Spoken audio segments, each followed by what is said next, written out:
ಅಂಡಮಾನ್ ಮತ್ತು ನಿಕೋಬಾರ್ ಭಾರತಕ್ಕೆ ಸೇರಿದ ಸುಮಾರು 572 ದ್ವೀಪಗಳನ್ನು ಒಳಗೊಂಡಿರುವ ಈ ಸ್ತೋಮ ಬಂಗಾಳಕೊಲ್ಲಿಯ ಪೂರ್ವ ಭಾಗದಲ್ಲಿದೆ. ವಿಸ್ತೀರ್ಣ 5360 ಚದರ ಕಿಲೋಮೀಟರ್. ಅಂಡಮಾನ್ ದ್ವೀಪಸ್ತೋಮದಲ್ಲಿ ಉತ್ತರ ಅಂಡಮಾನ್, ಮಧ್ಯ ಅಂಡಮಾನ್, ದಕ್ಷಿಣ ಅಂಡಮಾನ್ ಮತ್ತು ಪುಟ್ಟ ಅಂಡಮಾನ್ಗಳೆಂಬ 4 ದ್ವೀಪಗಳಿವೆ. ನಿಕೋಬಾರ್ ಸ್ತೋಮದಲ್ಲಿ ಕಾರ್ನಿಕೋಬಾರ್, ಪುಟ್ಟ ನಿಕೋಬಾರ್ ಮತ್ತು ಗ್ರೇಟ್ ನಿಕೋಬಾರ್ ಎಂಬ 3 ದ್ವೀಪಗಳಿವೆ. ಈ 2 ಸ್ತೋಮಗಳನ್ನು 10ನೇ ಡಿಗ್ರಿಯ ಕಡಲುಗಾಲುವೆ ಬೇರ್ಪಡಿಸಿದೆ. ಪ್ರಧಾನ ರೈಲು ಪಟ್ಟಣ ಪೋರ್ಟ್ ಬ್ಲರ್. ಸ್ಥಾಪನೆ 1858. ಚೆನ್ನೈಗೆ 1120 ಕಿಲೋಮೀಟರ್, ಕೋಲ್ಕತ್ತಕ್ಕೆ 1170 ಕಿಲೋಮೀಟರ್ ದೂರದಲ್ಲಿದೆ. ಈ ದ್ವೀಪಸ್ತೋಮ ಬಹಳ ಹಿಂದಿನಿಂದಲೂ ಪ್ರಸಿದ್ಧ. ಇಕ್ಸಿಂಗ್, ಮಾರ್ಕೋಪೋಲೊ, ನಿಕಾಲೋ ಕಾಂಟಿ ಮತ್ತು ಇತರ ಪ್ರವಾಸಿಗರು ಇವುಗಳ ವಿಷಯವಾಗಿ ಬರೆದಿದ್ದಾರೆ.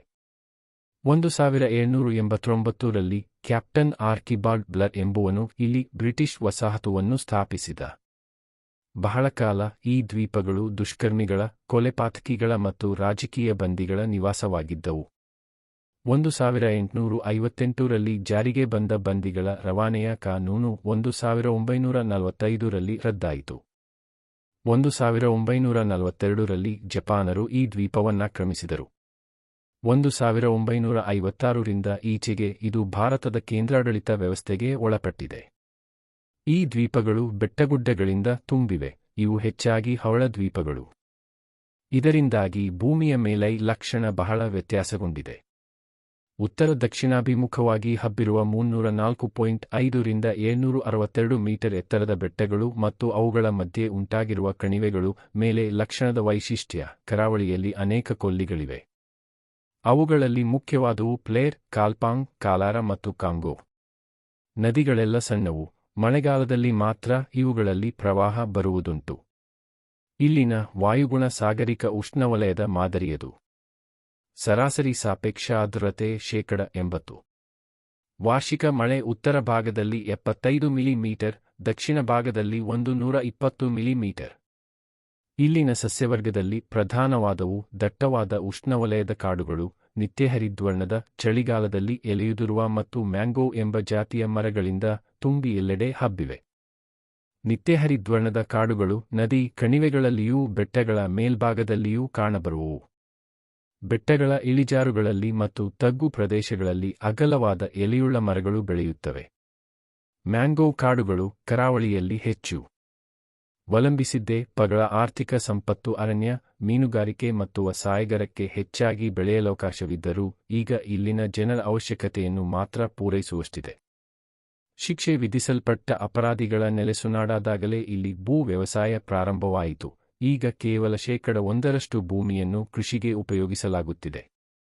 ಉಷ್ಣವಲಯದ ಬೆಳೆಗಳಾದ ಎಣ್ಣೆ ಕಾಳುಗಳು, ಕಬ್ಬು, ಭತ್ತ, ಸಿಹಿ ಆಲೂಗೆಡ್ಡೆ, ಬಾಳೆ, ಪರಂಗಿ, ಮಾವು, ಸೇಬು, ತೆಂಗು, ರಬ್ಬರ್, ಚಹಾ ಇವೇ ಮುಂತಾದವುಗಳನ್ನು ಬೆಳೆಯಲಾಗುತ್ತದೆ. ಆಹಾರಕ್ಕಾಗಿ ಕೋಳಿ ಸಾಕಣೆ ಎಲ್ಲೆಡೆಯೂ ಕಂಡುಬರುತ್ತದೆ.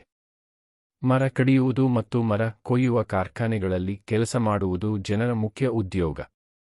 ಜಾತನ್ ದ್ವೀಪದಲ್ಲಿರುವ ಮರ ಕೊಯ್ಯುವ ಕಾರ್ಖಾನೆ ಭಾರತದಲ್ಲಿಯೇ ದೊಡ್ಡದು.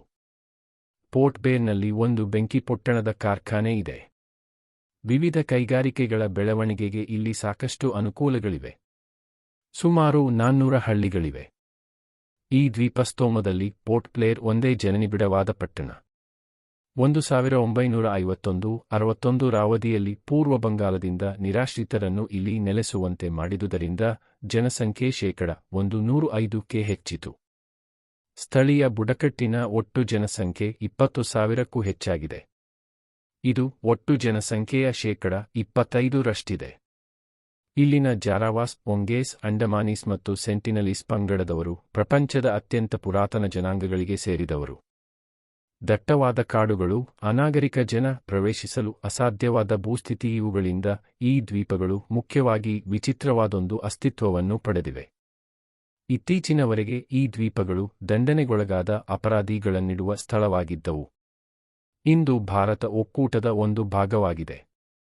ಇಲ್ಲಿಯ ಅರಣ್ಯ ಮತ್ತು ಮೀನುಗಾರಿಕೆಯ ಸಂಪತ್ತುಗಳನ್ನು ಸಾಕಷ್ಟು ಪ್ರಮಾಣದಲ್ಲಿ ಉಪಯೋಗಿಸಿಕೊಂಡರೆ ಈ ದ್ವೀಪಗಳ ಭವಿಷ್ಯ ಉತ್ತಮವಾಗುತ್ತದೆ.